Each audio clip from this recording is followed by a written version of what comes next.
Moving on to chapter 6, consider the workplace culture of your own workplace. If you're not currently employed, the culture of another organization in which you have membership. Describe the organizational culture, um, understanding that culture.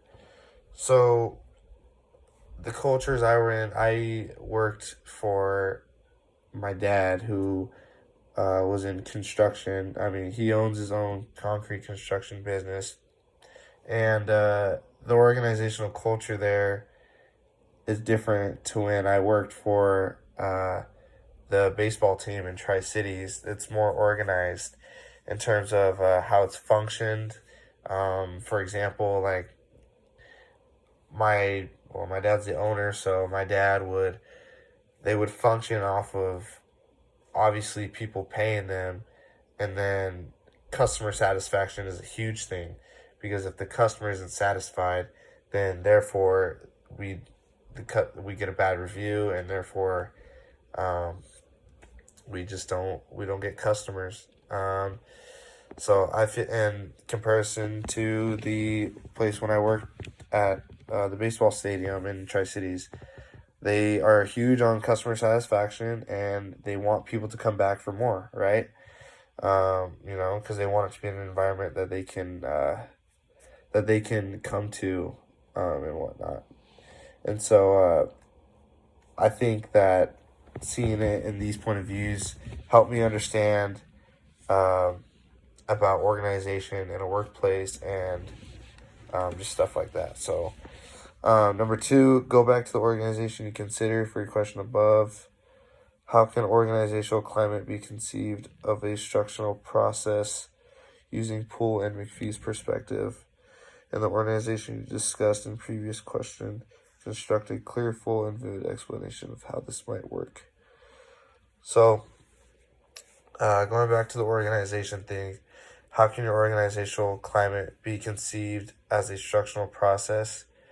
I mean, so every company, or the companies I work for, has their own structure on how they do things.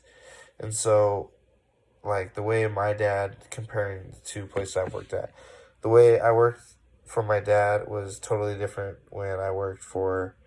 um, when I worked for the stadium, because it's just different how the owners are, how the employees are, what the atmosphere is like, when we're in action, like when we start doing the actual job, how do people cooperate? So I think by doing this, it shows that um, different organizational climates can be obviously different in a way, because the way organizational structure is with my dad and his company are is a totally different way of how organizational structure is going to be when I work for the baseball team or stadium or whatever. So because it's just two different environments, it's two totally different people running the show pretty much. So, and the last part, or the question 3, using Sheen's organizational culture model and the organization you've used for the last two questions, give a clearer discussion of organizational culture. So let me see, I wrote that one down here somewhere. Um,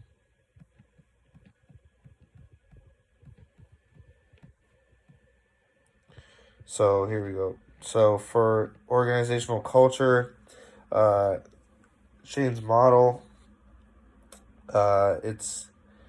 it's 3 circles. It's basic assumptions, espoused values, and then behavior and artifacts. So organizational structure are made up of these 3 levels: basic assumptions, espoused values, behavior, and artifacts.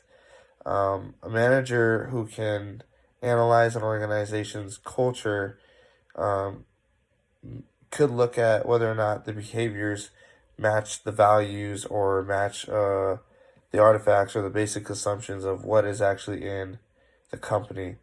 And the book states that the customer is always right, which I agree with. The customer is always right because you always want them satisfied. Um, and so if something's not working, pretty much you got to fix it, kind of thing. So that's how an organizational culture can be surrounded, is how things reflect off of their company, how customers react, and whatnot. So that'd probably be uh, a better point of view of an organizational structure in that point of view. So, question 4: discuss the various ways of understanding organizational culture. Um, Explain what each does and what it offers, and how might each help. So, for the functional organizational culture, um,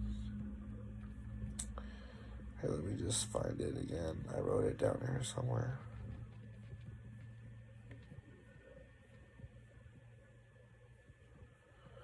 Organizational function. So, organizational function is honestly how obviously a organization functions and how it works and stuff. And so I think that that could be a huge part on how uh, workplace environments can understand how things are in their workplace and what things actually do, um, as opposed to not knowing any of it at all. So I think that it's a huge um, deal when it comes to that stuff. Uh, Interpretive, critical, and postmodern.